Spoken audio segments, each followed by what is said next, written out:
Hello ಎಲ್ಲರಿಗೂ ನಮಸ್ಕಾರ. Welcome back to my YouTube channel. ಇದು ಸಂಡೇ ಲಾಗ್. ಸಂಡೇ ಅಂದರೆ ಏನಾದರೂ ಸ್ಪೆಷಲಾಗಿ ಮಾಡಲೇಬೇಕಲ್ಲ, ಅದಕ್ಕೆ ನಾನು ಮುಸ್ಲಿಂ ಸ್ಟೈಲಲ್ಲಿ ದಮ್ ಬಿರಿಯಾನಿ ಮಾಡಿದ್ದೆ. ತುಂಬಾ ಟೇಸ್ಟಿಯಾಗಿ ಬಂದಿತ್ತು. ಹಾಗಾಗಿ ಈ ರೆಸಿಪಿನ ನಿಮಗೂ ಶೇರ್ ಮಾಡ್ತಾ ಇದ್ದೀನಿ. ನಾನು ಒಂದು 1/2 kg ಈರುಳ್ಳಿ ತೊಗೊಂಡಿದ್ದೀನಿ, ಚಿಕ್ಕದಾಗಿರೋನ. ಅವನ್ನ ಹಾಫ್ ಮೂನ್ ಶೇಪಲ್ಲಿ ಕಟ್ ಮಾಡ್ಕೊಳ್ತಾ ಇದ್ದೀನಿ. ಈ ಥರ ಎಲ್ಲ ನೀಟಾಗಿ ಕಟ್ ಮಾಡ್ಕೊಂಡಾದ್ಮೇಲೆ ಒಂದು ಕಟ್ ಪುದೀನನೂ ತೊಗೊಂಡಿದ್ದೆ. ಅದನ್ನು ಚೆಂದಾಗಿ ವಾಶ್ ಮಾಡಿಕೊಂಡು ಈ ಥರ ಸಣ್ಣದಾಗಿ ಕಟ್ ಮಾಡ್ಕೊಂಡಿದ್ದೀನಿ. ಹಾಗೆ ಒಂದು ಕಟ್ಟು ಕೊತ್ತಂಬರಿ ಕೂಡ ತೊಗೊಂಡು ಅದನ್ನು ನೀಟಾಗಿ ತೊಳ್ಕೊಂಡು ಈ ಥರ ಕಟ್ ಮಾಡಿಕೊಂಡು ಅದನ್ನು ಕೂಡ ಸೈಡಿಗೆ ಎತ್ತಿಟ್ಕೊಂಡಿದ್ದೀನಿ. ಈಗ ಮಸಾಲ ಪೌಡರ್ ರೆಡಿ ಮಾಡ್ಕೊಳ್ಳೋಣ. ಮಸಾಲ ಪೌಡರ್ ರೆಡಿ ಮಾಡ್ಕೊಳ್ಳೋಕ್ಕೆ ಎಲ್ಲ ಸ್ಪೈಸಸ್ಸು ತೊಗೋಬೇಕು.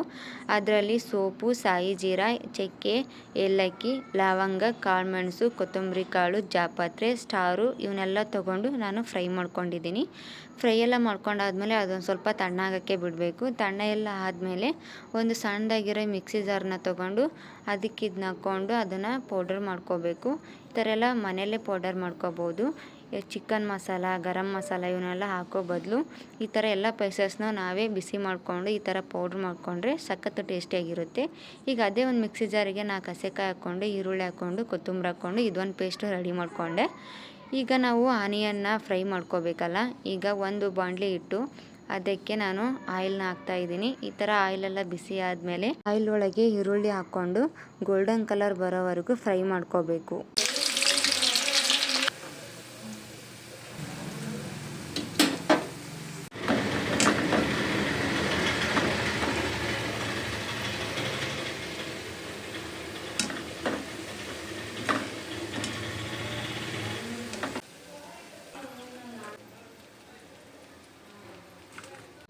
ಚಿಕನ್ನ ನೀಟಾಗಿ ವಾಶ್ ಮಾಡ್ಕೊಂಡು ಇಟ್ಕೊಂಡಿದ್ದೀನಿ. ಅದಕ್ಕೆ ಒಂದು 3 ಸ್ಪೂನಷ್ಟು ಶುಂಠಿ ಹಾಗೆ ಬೆಳ್ಳುಳ್ಳಿ ಪೇಸ್ಟ್ ಕೂಡ ಹಾಕ್ಕೊಂಡಿದ್ದೀನಿ. ಅವಾಗೆ ಪೇಸ್ಟ್ ರೆಡಿ ಮಾಡ್ಕೊಂಡಿದ್ನಲ್ಲ ಅದನ್ನು 1 ಸ್ಪೂನ್ ಹಾಕ್ಕೊಂಡಿದ್ದೀನಿ.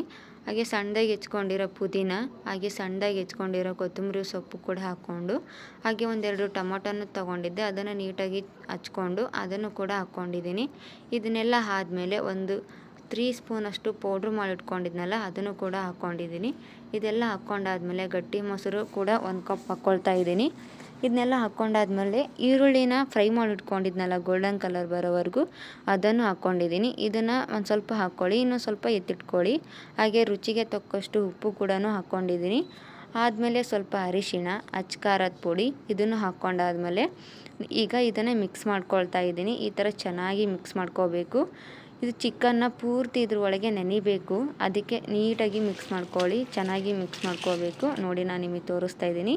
ಈ ಥರ ಎಲ್ಲ ಮಿಕ್ಸ್ ಮಾಡ್ಕೊಂಡಾದ್ಮೇಲೆ ಅದಕ್ಕೆ ಸ್ವಲ್ಪ ಎಣ್ಣೆನೂ ಹಾಕಬೇಕು, ಅಡುಗೆ ಎಣ್ಣೆ ಹಾಕಿದ ಮೇಲೂ ಚೆನ್ನಾಗಿ ಮಿಕ್ಸ್ ಮಾಡ್ಕೊಳ್ತಾ ಇದ್ದೀನಿ.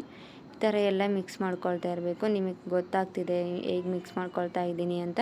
ಲೆಮನ್ ಜ್ಯೂಸ್ ಕೂಡ ಹಾಕ್ಕೊಂಡು ಚೆನ್ನಾಗಿ ಮಿಕ್ಸ್ ಮಾಡ್ಕೊಳ್ಳಿ. ಮಿಕ್ಸ್ ಎಲ್ಲ ಮಾಡ್ಕೊಂಡಾದ್ಮೇಲೆ ಟೇಸ್ಟ್ ನೋಡಿ, ಉಪ್ಪು ಹುಳಿ ಖಾರ ಎಲ್ಲ ಕರೆಕ್ಟ್ ಆಗಿದೆಯೋ ಇಲ್ಲ ಅಂತ.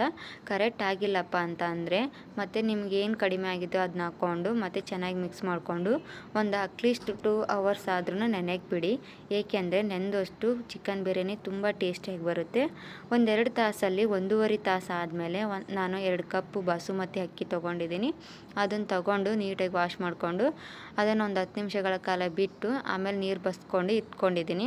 ಹಾಗೆ ಒಂದು ಪಾತ್ರೆಯಲ್ಲಿ ನೀರು ಹಾಕ್ಕೊಂಡಿದ್ದೀನಿ, ಜಾಸ್ತಿ ಹಾಕ್ಕೋಬೇಕು ನೀರು ಹಾಕ್ಕೊಂಡ್ಮೇಲೆ ಅದಕ್ಕೆ ಆಯಿಲ್ ಹಾಕ್ಕೊಳ್ತಾ ಇದ್ದೀನಿ. ಆಯಿಲ್ ಅದಕ್ಕೆ ಹಾಕ್ಕೋಬೇಕಪ್ಪ ಅಂದರೆ ಅಕ್ಕಿ ಅಂಟ್ಕೋಬಾರ್ದು, ಬಿಡಿ ಬಿಡಿಯಾಗಿರಬೇಕು ಅಂತ. ಅದಕ್ಕೆ ಒಂದು 3 ಪಲಾವ್ದ ಎಲೆ, 3 ಏಲಕ್ಕಿ, ಹಾಗೆ ಲವಂಗ, ಹಾಗೆ ಸ್ಟಾರ್ ಹಾಕ್ಕೊಂಡು ಸ್ವಲ್ಪ ಉಪ್ಪು ಕೂಡ ಹಾಕ್ಕೊಂಡಿದ್ದೀನಿ. ಇದೆಲ್ಲ ಹಾಕ್ಕೊಂಡಾದ್ಮೇಲೆ ಚೆನ್ನಾಗಿ ಮಿಕ್ಸ್ ಮಾಡ್ಕೊಂಡಿದ್ದೀನಿ. ಮಿಕ್ಸ್ ಎಲ್ಲ ಮಾಡ್ಕೊಂಡಿದ್ಮೇಲೆ ಈ ಥರ ಕುದ್ದಾದ್ಮೇಲೆ ನಾನು ನೆನೆಸಿಟ್ಕೊಂಡಿದ್ನಲ್ಲ ಅಕ್ಕಿನ ಇದಕ್ಕೆ ಆ್ಯಡ್ ಮಾಡ್ಕೊಳ್ತಾ ಇದ್ದೀನಿ. ಆ್ಯಡ್ ಮಾಡ್ಕೊಂಡಾದ್ಮೇಲೆ ಒಂದೇ ಸಲನೇ ಸ್ಪೂನ್ ಇಟ್ಟು ತಿರುಗಿಸಿ, ಇಲ್ಲ ಮತ್ತು ಒಳ್ಳೆ ನೀವು ಅದನ್ನೇ ಮಾಡಿದರೆ ಅಕ್ಕಿ ಒಡೆದು ಹೋಗುತ್ತೆ, ಅಂದರೆ ಉದ್ದುದ್ದ ಇರೋದಿಲ್ಲ, ಕಟ್ಟಾಗಿಬಿಡುತ್ತೆ. ರೈಸ್ ರೆಡಿ ಆಗೋಷ್ಟು ಒಳಗೆ ನಾನು ನೆನೆಗೆ ಬಿಟ್ಟಿದ್ನಲ್ಲ ಚಿಕನ್ನ ಒಂದು 2 ಅವರ್ಸು.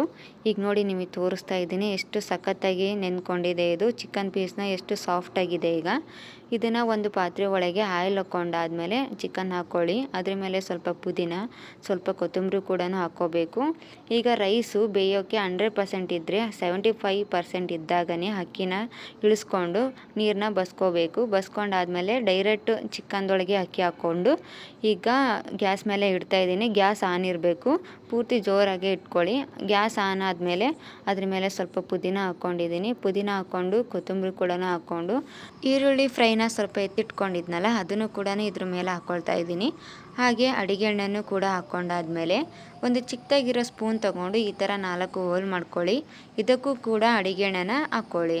ಹಾಕ್ಕೊಂಡಾದ್ಮೇಲೆ ನಿಮಗೆ ರೈಸು ತುಂಬ ಕಲರ್ಫುಲ್ಲಾಗಿ ಬರಬೇಕಪ್ಪ ಅಂದರೆ ಸ್ವಲ್ಪ ಅರಿಶಿಣ ತೊಗೊಂಡು ಅದಕ್ಕೆ ನೀರು ಹಾಕ್ಕೊಂಡು ಚೆನ್ನಾಗಿ ಮಿಕ್ಸ್ ಮಾಡಿಕೊಂಡು ಈ ರೈಸ್ ಮೇಲೆ ಹಾಕ್ಕೊಳ್ಳಿ. ರೈಸು ತುಂಬ ಕಲರ್ಫುಲ್ಲಾಗಿ ಬರುತ್ತೆ, ನೋಡೋಕ್ಕೂ ತುಂಬ ಚೆನ್ನಾಗಿರುತ್ತೆ. ನಾನು ಈಗ ಇದನ್ನು ದಮ್ ಕಟ್ಕೊಳ್ತಾ ಇದ್ದೀನಿ. ಅಕ್ಕಿ ಬಸ್ಕೊಂಡಿರೋ ನೀರನ್ನೇ ಇದ್ರ ಮೇಲೆ ಇಟ್ಟು ಹಾಗೆ ಇದ್ರ ಮೇಲೆ ಒಂದು ಪ್ಲೇಟ್ ಮುಚ್ಚಿ ಒಂದು ಯಾವುದಾದ್ರೂ ಭಾರ ಆಗಿರೋ ವಸ್ತುನ ಇದ್ರ ಮೇಲೆ ಇಡಿ, ದಮ್ ಕಟ್ಟಬೇಕಲ್ಲ, ಸೊ ಅದಕ್ಕೆ. ಹಾಗೆ ಈಗ ಅಕ್ಕಿ ಬಸ್ಕೊಂಡಿರೋ ನೀರನ್ನೇ ಯಾಕೆ ಇಡಬೇಕಪ್ಪ ಅಂದರೆ ಅದು ಕೂಡ ಬಿಸಿ ಇರುತ್ತೆ. ಹಾಗಾಗಿ ಒಂದು 20 ನಿಮಿಷ ಆದಮೇಲೆ ಒಂದು ಸ್ಪೂನ್ ತೊಗೊಂಡಿದ್ದೀನಿ. ಚಿಕನ್ನು ಹಾಗೆ ರೈಸು ಬೆಂದಿದೆಯೋ ಇಲ್ಲ ಅಂತ ನೋಡೋಕ್ಕೆ. ಸ್ಪೂನಲ್ಲಿ ಈ ಥರ ಎಣ್ಣೆ ಇರಬೇಕು, ನೀರು ಇರಬಾರ್ದು. ಸೊ ಈಗ ಇದು ರೈಸ್ ಆಗಿದೆ, ಹಾಗೆ ಚಿಕನ್ನು ಕೂಡ ಬೆಂದಿದೆ. ನೋಡಿ ನಾನು ನಿಮಗೆ ತೋರಿಸ್ತಾ ಇದ್ದೀನಿ ಎಷ್ಟು ಸಖತ್ತಾಗಿ ಬಂದಿದೆ. ನೋಡೋಕ್ಕೂ ಕೂಡ ಅಷ್ಟೇ ಚೆನ್ನಾಗಿದೆ, ಟೇಸ್ಟು ಕೂಡ ಹಾಗೇ ಇರುತ್ತೆ. ರೈಸು ಕೂಡ ಕಟ್ಟಾಗಿಲ್ಲ, ಈ ಥರ ಬರುತ್ತೆ. ನೋಡಿ ಎಷ್ಟು ಸಖತ್ತಾಗಿ ಬಂದಿದೆ. ಈಗ ನಾನು ಪ್ಲೇಟಿಗೆ ಹಾಕ್ಕೊಳ್ತಾ ಇದ್ದೀನಿ. ನೋಡೋಕ್ಕೆ ಹಾಗೆ ಟೇಸ್ಟು ಕೂಡ ಸಖತ್ತಾಗಿರುತ್ತೆ. ನೀವು ಸಂಡೇ ಅಂತಂದರೆ ಈ ಥರ ಮಾಡಿಕೊಂಡು ತಿಂದರೆ ತುಂಬ ಚೆನ್ನಾಗಿರುತ್ತೆ. ಯಾವಾಗಲೂ ಒಂದೇ ಟೈಪು ಬಿರಿಯಾನಿ ಮಾಡೋ ಬದಲು ಈ ಥರ ಮಾಡಿಕೊಂಡು ಊಟ ಮಾಡ್ಕೊಳ್ಳಿ. ಹಾಗೆ ತುಂಬಾ ಕಡಿಮೆ ಸಮಯದಲ್ಲಿ ಮಾಡ್ಕೋಬೋದು. ನಾನು ಮಾಡಿರೋ ರೆಸಿಪಿ ನಿಮಗೆ ಏನಾದರೂ ಇಷ್ಟ ಆಗಿದ್ದರೆ ಖಂಡಿತವಾಗೂ ಮನೆಯಲ್ಲಿ ಟ್ರೈ ಮಾಡಿ. ಹೇಗಾಗಿತ್ತಂತ ನನಗೆ ಕಮೆಂಟ್ ಮಾಡಿ. ಪ್ಲೀಸ್ ಸಪೋರ್ಟ್ ಮಾಡಿ. Thank you.